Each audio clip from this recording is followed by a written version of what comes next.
Antes de nada, agradecer extraordinariamente a oportunidade de falar estes temas nesta cidade. Creo que é moi importante que comencemos, non sei, levamos falando claro desto xa fai moito tempo, outra cousa que isto se execute dunha maneira ou doutra, non? A miña intervención vai un pouco no medio do camiño, non?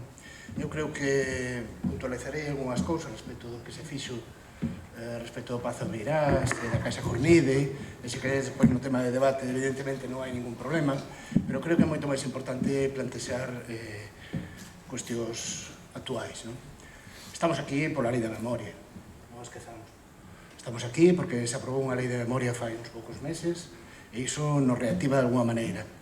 Que estaba ben ou que estaba mal, é unha cuestión que podemos debatir aquí, que podemos preguntar e que podemos, e que para iso estamos nunha sociedade democrática para falar delo, todos, o seu interés e co súa vontade. Pero realmente estamos nunha democracia. E iso é o que temos que avanzar. A ver, estou aquí, evidentemente, por dúas cuestións. Unha, evidentemente, son profesional desto, son profesor de historia ali con estes temas dende fai moito tempo. Estou moi vencellado, como moitos de aquí sabedes, o ámbito asociativo, na perspectiva de explicar estes temas durante moitos tempo, etc. Pero tamén estou aquí na miña calidade de que, bueno, non sei se por desgracia ou por sorte, asinei todos estes informes vencellados a Caixa Cornide, o Pazo Meirás e incluso as estatuas que está aínda en litixo, vamos, que aínda non está totalmente resolto, como tampouco está ningún destes procesos, ni o Pazo Meirás, ni a Caixa Cornide, ningún deles. Isto hai que terlo moi en conta. Que teñamos unha lei de memoria, isto non quere decir que teñamos arreglado nada aínda. Está en proceso. Isto é importante ter en conta. Ben, respecto ao Pazo Meirás, un par de puntualizaciones. Bueno, como ben comentaron, antes de nada, perdón, agradecer a todos que estéis aquí, agradecer aos meus compañeros de mesa que estén conmigo, agradecer a valiosa colaboración de todos. Respecto ao Pazo Meirás, hai unha cuestión que comentou Rafael interesante, que é a cuestión da venta do 38, da compra por parte da Xunta, da Junta pro Pazo, perdón. Esa Junta pro Pazo non ten entidade xurídica, ese é o grande problema, esa é a gran cuestión. Se lle vende no 38 a alguén que non ten entidade xurídica, é a reunión das Forzas Vivas da Coruña que se reúne nun momento determinado.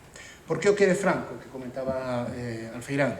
O Franco quere, eu teño algunhas hipótesis neste sentido, pero creo que a máis valiosa é porque, dadevos conta que estamos no ano 38, podía irse a Santander, podía irse a Mallorca, podía irse a calquer outro sitio, porque lle ofrecía en todos os lados, podía irse a San Sebastián.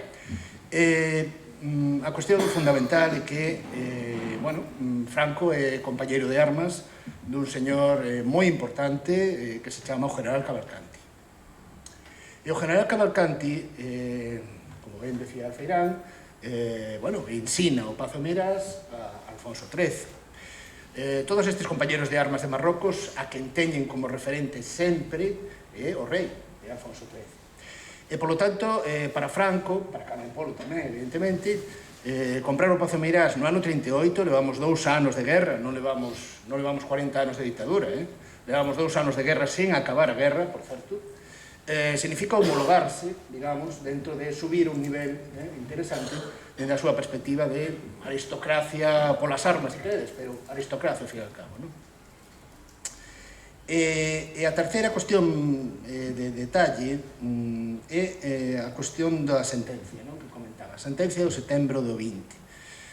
Bueno, esa sentencia, tedes que ter en conta unha cuestión, para a maioría da sociedade en xeral non é importante, pero para os historiadores foi enormemente importante. Por primeira vez, esa é unha das cuestións que ahora se aplican en contra, o que se decía nese libro e o que se decía nos informes que asinábamos,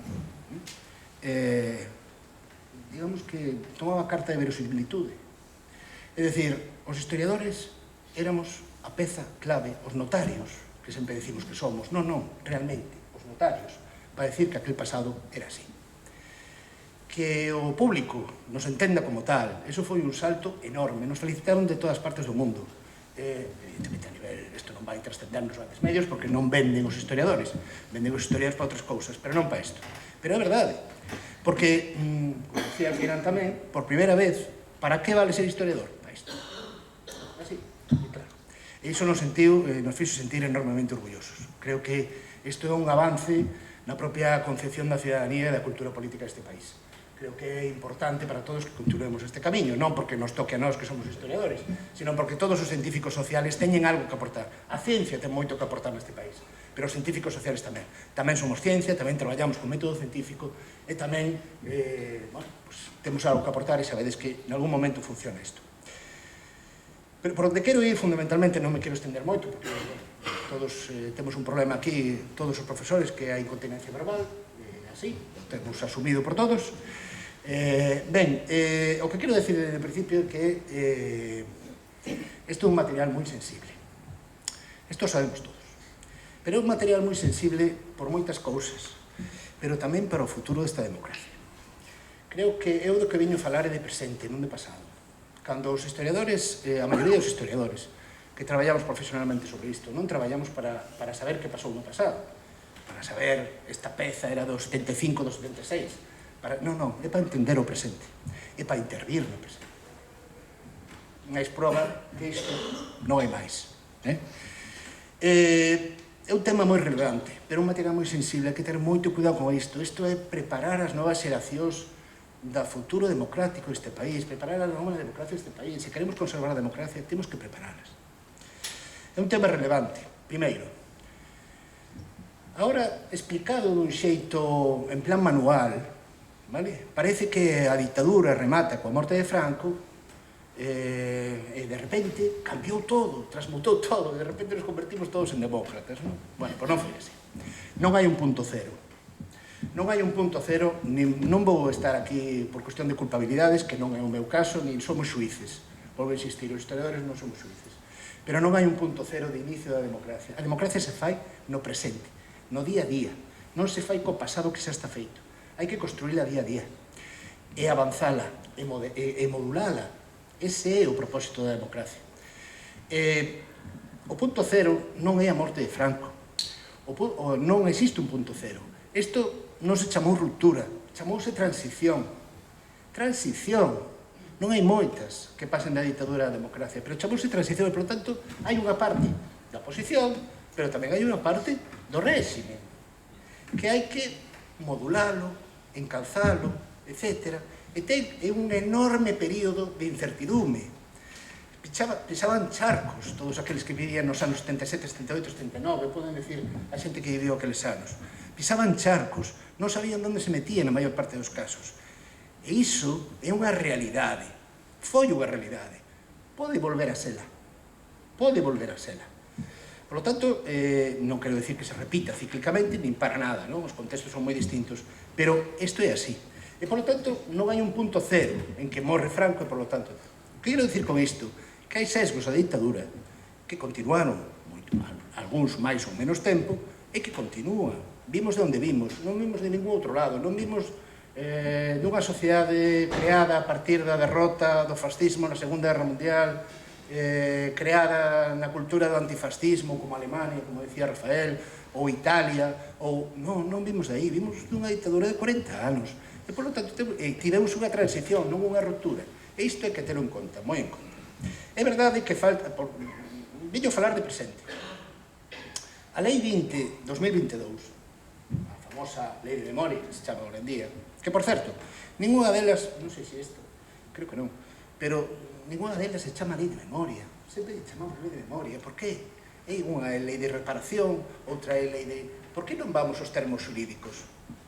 Que é o que nos permite entendernos dunha maneira moito mellor. Por que sempre temos que ir con unha serie de conceptos para entendernos politizados, que non nos convén a ninguén, que a sociedade é común, é moito máis plural e moito máis tolerante do que aparece por aí fora. Ben, esta lei do 2022 se cita Europa moitísimas veces. Non sei se existirá outra lei na que se cite Europa dunha cantidade tan grande de veces. Por qué? Porque estamos en Europa, señores e señoras. Estamos en Europa. E, por lo tanto, creo que temos que ter en conta onde estamos. Estamos neste presente, non volvemos ao pasado. É verdade que faltan estudios comparados, pero tamén ter en conta unha cousa. Non somos, tamén é verdade que seguimos creendo moitas das cousas que nos deixou o franquismo. Non somos unha sociedade excepcional. Moitísimos países europeos do noso contexto teñen este trauma. Moitos. Por exemplo, o caso que comentaban de Alemania, por exemplo, un trauma enorme, que non se ve, non é un país idílico neste sentido. Para nada. Cada quen ten o seu, as súas características, pero cando facemos estudos comparamos, nos sentimos máis europeos, nos sentimos máis demócratas, vale? Non, hai que construílo, non podemos deixalo, hai que seguir con él, pero é así, non? Vimos da Lei Zapatero, a famosa antecedente, a Lei Zapatero, Lei 52/2007. Ben, primeiro, decir que esa Lei Zapatero, que parece a orixe desta, non? A verdade é que hai unha extensión desta, non? Nese sentido, se toma como referente nese sentido a 2022, pero hai que decir que naquel momento, isto, vamos, o vin eu, boa parte do movimento memorialístico e boa parte da xente que traballaba neste sentido non vía como necesario unha lei. Foi plantexada unha lei con un carácter claramente de rendemento político. É así, e hai que decirlo. O que se plantexaba eran cuestións que foran remendando pouco a pouco, continuadas, de pequena intensidade, pero non de alto vuelo. Se fixo unha lei, de acordo. De obrigado cumprimento, de acordo. Está aí. Pero foi frouxa. E foi criticada precisamente porque foi frouxa. E sen coller un alto nivel, posiblemente se hubiera rendido máis. E hoxe en día, 15 anos despois, non teríamos que seguir arrensando este problema. Pero bueno, ben, se fixo así. Había dos grandes bloques na lei de Zapatero, que, por certo, tamén sempre se chamou lei da memoria, era a lei de reparación de volvo a existir. Dos grandes bloques. Un, os dereitos de recoñecemento dos carácteres de carácter económico e asistencial, e dous, a posibilidade de localización e identificación de restos humanos. E algo, non tampouco unha cousa, a creación dun comité de expertos para o Valle dos Caídos, acordadevos, daquela se chamaba Valle dos Caídos, para o Valle dos Caídos, vale?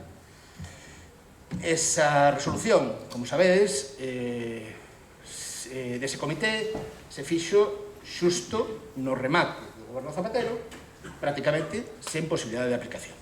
Ben, bueno, paso o interregno do goberno Rajoy, porque evidentemente é un interregno, neste sentido, nestes ámbitos, quedouse sin aplicación a lei de memoria, restringironse todos os cartos nese sentido, é verdade que houve varios gobernos de Rajoy, do Partido Popular, pero neste tema, evidentemente, non tocaron nada, porque isto é bastante obvio. E chegamos á moción de censura do xuño de 2018. Unha das cuestións fundamentais, xa dende ese momento, era a idea de sacar a Franco dos Valles Caídos. O tema do Pazo Meirás non estaba. Andaba por aí, pero no momento asociativo, pero non estaba. Sabedes que o tema do Pazo Meirás xurde, evidentemente, cando se monta un relato, bueno, evidentemente antidemocrático, feito por membros dunha fundación como é Francisco Franco. Pero naquele momento era sacar a Franco dos Valles Caídos, que era un elemento de enorme peso simbólico, sin duda. Se comenzaba a facer, se fixo a propósito a interpretación exhaustiva da lei do 2007, unha interpretación que houve que, entre comillas, retorcer e modular para levar, evidentemente, a ese camiño. En 2019 fíxose esa sumación que todos coñecemos as imaxes do helicóptero levando o cadaleito cara Domingo Rubio. Ben, en paralelo que se producía todo o balbordo da sumación de Valles Caídos, tivo lugar a visualización dese relato novo que se dicía Meirás, tivo lugar o inicio do proceso dos informes do Pazo Meirás, tivo lugar tamén o inicio do proceso dos informes da Casa Cornide, tivo lugar tamén o inicio do proceso das estatuas, da recuperación das estatuas que están en propiedade tamén das familias Franco. É dicir, deses tempos estamos a falar. Que son 3 anos. A veces os tempos, en historia, sempre explicamos que hai veces que os tempos son moi estáticos, pero hai veces que os tempos se aceleran dunha maneira que parece que falar de fai 3 anos é un mundo, non? Pois sí, fai 3 anos, pero o mundo cambiou bastante e España tamén neste sentido. Paralelamente tamén, coa chegada ao poder do goberno socialista, en coalición con Podemos, se pasou dunha dirección xeral de memoria, pasouse a unha creo que era Dirección General de Memoria Histórica, non me acordo, a unha Secretaría Xeral de Memoria Democrática. É importante este cambio, é importante. A memoria histórica é un termo acuñado, evidentemente, moi protagonizado, evidentemente, por determinadas asociaciones, e que se acuñou de determinada maneira, pero memoria democrática vai máis alá. Memoria democrática é a memoria da democracia, de como se creou a democracia neste país. E iso engloba non só os anos da Guerra Civil, non só os anos da ditadura, senón vai máis alá, antes e despois. Memoria democrática, como somos demócratas, unha sociedade democrática. E chegamos á Lei 20 de 2022. É unha lei moito máis complexa, moito máis extensa que a Lei do 2007, se pasa de 22 artigos a 66, hai un forte traballo detrás, un forte traballo de preparación detrás, e unha peza clave. Se coloca unha frase importante, que é a condena de toda forma de totalitarismo político. De toda forma de totalitarismo. Xa non é aquilo que pasou na ditadura, recuperar as fosas. Non. A condena, a defensa da democracia, implica a condena de toda forma de totalitarismo político. Parece de caixón, non? Bueno, pois había que poñerlo na lei, que non estaba posto. Importante. A lei dice que se teñen que prohibir todos os símbolos e pegadas do franquismo e que se teñen que quitar das rúas públicas. Unha cousa, aquí cando falamos, como falaba Ana, do tema dos nomes, claro, os nomes é evidente, isto lo sabemos todos, afectan as familias e afectan as persoas, pero unha cousa é a familia, unha cousa é o íntimo, cada familia ten o seu, non podemos analizar os nosos ascendentes, os nosos avós, os nosos pais, polo que facemos nós no presente. E, polo tanto, o público, que é unha democracia, non pode enaltecer aqueles que naquel momento, polas circunstancias que foran, polo que fora, non pode seguir enaltecendo. Nada máis. Non podemos seguir mantendo aquelo de que aquelo era como hoxe, porque senón parecería que estamos legitimando o discurso do franquismo, e non pode ser. Isto é unha democracia, e temos que aqueles que teñen a honra de estar en rúas, evidentemente teñen que ter unha vertente democrática, porque estamos en democracia, e a democracia é de todos, non é unha parte, non hai unha parte demócrata e unha parte totalitaria.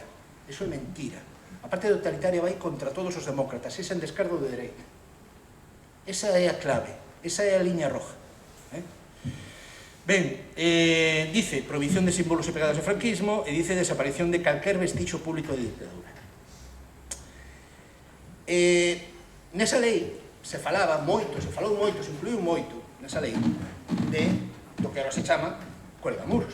O sea, non se chama Val dos Caídos, chamase cuelgamuros. Bueno, tamén é un nome un pouco, bueno, daquela maneira, pero bueno, a quen podía denuncialo tamén, pero o certo é que se chama cuelgamuros. Pero non se incluiu o Pazo Miras. E non se incluiu o Pazo Miras, é por onde quero rematar a orientación de remate da miña intervención, porque as diferencias non se plantexou nunca do mesmo xeito que non houve un punto cero que dixera ata aquí ditadura, ata aquí democracia. Tampouco nunca houve, sobre todo, nas cuestións xurídicas que son o noso marco polo que nos gobernamos, polo que vivimos e convivimos, nunca se marcou que aquelas prácticas dunha ditadura eran distintas das prácticas dunha democracia. Porque unha ditadura, aqueles que gobernaban facían unhas prácticas distintas daqueles que teñen ese sentido de facer execución política nunha democracia. As diferencias non están na lei, senón na aplicación da mesma. Esa é a clave. Esa foi a clave polo que empezou o tema do Pazo Miras. Esa foi a clave dos informes que serviron para Suiza e para continuar nese sentido. A dictadura, e iso só podemos decir os historiadores, non o pode decir ninguén máis, aqueles que traballan sobre eses temas dunha maneira tan concreta. Pero, sobre todo, non foi incluído o Pazo Miras. E isto, quero facer hasta certo punto, unha autocrítica, porque aquí estamos todos. Porque non houve unidade de acción. Porque a unidade de acción para a recuperación do Pazo Miras chegou ata onde chegou. Chegou ata o 2019, chegou ata o 2020 e a partir de aí rematou por cuestións varias, por intereses varios, fundamentalmente vencellados non o futuro da sociedade, senón os intereses particulares da maioría dos partidos políticos. A unidade de acción foi a clave do ter Vigas. A unidade de acción foi a clave de acadar moitas cousas en democracia, porque a democracia é a unidade de acción en favor da democracia. Todos, dereita, esquerdas, incluídos. E chegou ata onde chegou. Conclusión. Eu creo que a peza clave de todo isto é que hai unha absoluta inexistencia de políticas públicas estables no tempo. Por favor, estabilicemos isto xa. Non podemos estar dependendo de gobernos, de partes e de bandos. Estabilicemos isto xa, dunha vez. O futuro les pertence a novas xeracións. Deixémosles traballar en paz. É moi importante para o futuro. Volvo a insistir no que dicía ao principio. Isto é moi serio. Isto é moi serio. Creo que no presente se está vendo a seriedade. Non é unha... Perdón da vontade, non é unha coña. Isto é moi serio. O pasado sempre é complexo. Aquí estamos presentando moi brevemente todo isto. Ten moito... Todos que estamos aquí temos traballado moito neste ámbito e poderíamos darvos moitísima información, toda que queirades, se queredes preguntar, o que queirades e que poidamos aportaros. Pero o pasado é moi complexo. Pero sí é verdade que o pasado, seguimos a entendelo, na maior parte dos casos, sobre todo este pasado, este que é moi serio, como algo visitable, como algo case alleo, como algo que non é noso, como unha illa que pasou, pero que, bueno, pues pasou e podemos velo paseando por un museo, non? É este bucle que ten distintas razóns, non? De presente sempre estático, de presentar sempre algo no que parece que non se pode cambiar. Pois sí, se pode cambiar. Nada máis, moitas gracias.